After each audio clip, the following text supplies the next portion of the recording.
For years, Sam Darnold was just another in the long line of quarterback busts who were high draft picks in the NFL. Darnold was the number 3 overall pick in the 2018 NFL Draft by the New York Jets. He was seen as the latest move by the Jets in their decades-long search to secure a franchise quarterback for their team. In retrospect, later in that same draft, the Buffalo Bills picked superstar MVP quarterback Josh Allen at number 7 overall. At the end of the first round, with the 32nd pick overall, the Baltimore Ravens selected superstar 2-time MVP Lamar Jackson. As far as the Jets were concerned, the year prior to Darnold's arrival, they had to start Josh McCown for 13 games, with Bryce Petty starting the remaining 3 games, so they were desperate for a franchise quarterback. Despite a decent rookie season for Darnold that included 17 touchdown passes, more was expected of him. After 3 seasons of inconsistency, low completion percentage, more turnovers than games played, and him seeing ghosts while in the pocket, the Jets gave up on him by trading him to the Carolina Panthers. In his 2 years with the Panthers, it wasn't any better with them, as the problems he had with the Jets followed him to Carolina. Low completion percentage and more turnovers than games played were still issues for him. After those 2 years, he was a free agent and he signed with the San Francisco 49ers. In his 1 season there, he started 1 game. But even in that 1 game, he fumbled 2 times and he threw an interception.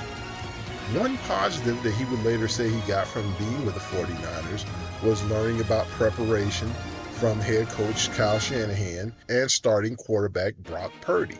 After the 2023 season, Darnold was on the move again. This time he signed with the Minnesota Vikings. In what was supposed to be a competition with rookie quarterback J.J. McCarthy for the starting position, McCarthy suffered a season-ending injury that, by default, gave Darnold the starting quarterback position.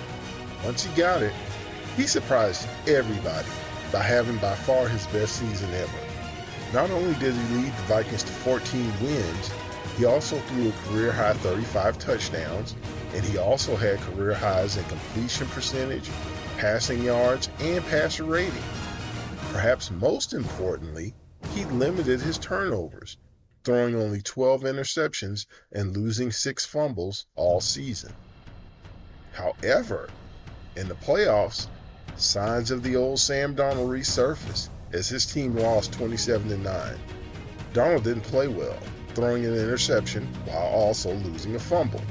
Almost seems like he can't do one without doing the other. If he fumbles, he has to throw an interception too. If he throws an interception, he also has to fumble. Who's to say?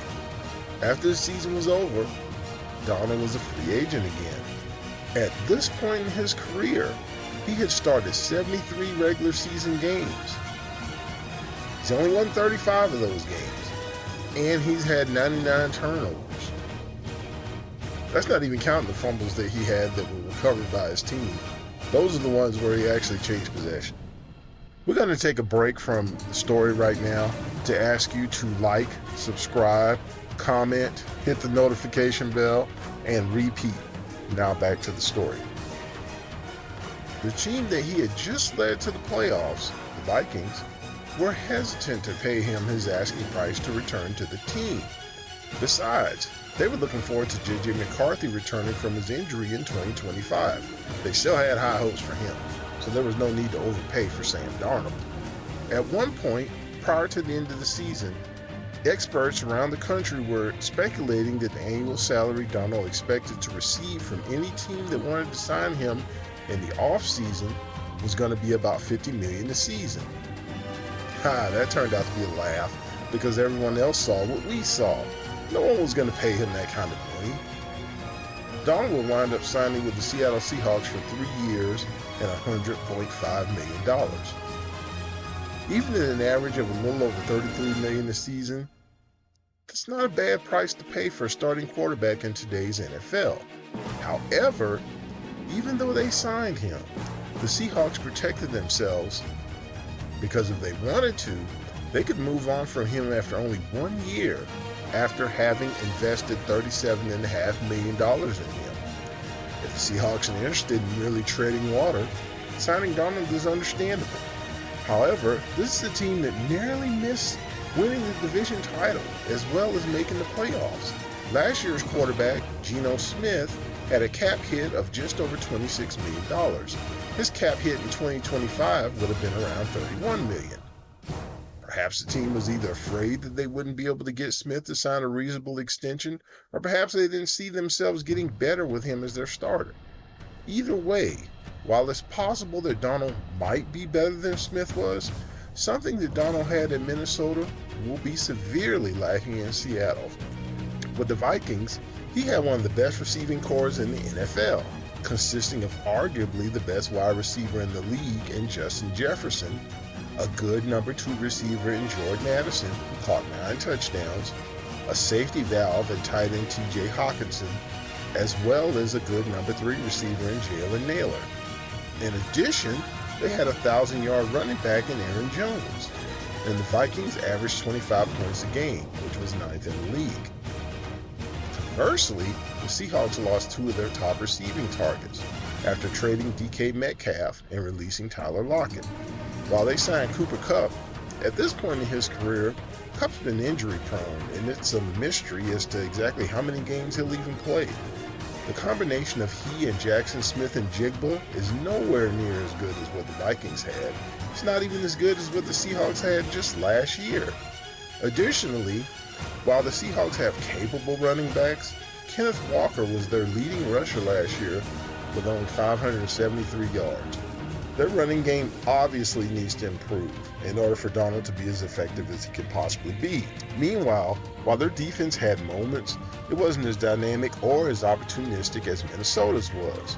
The Seahawks will be taking a step back this coming season. While they took a calculated risk by signing Darnold, it's a risk that won't pay off, at least not next season.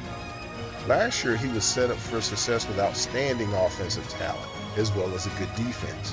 With the Seahawks, he's not going to have either of those.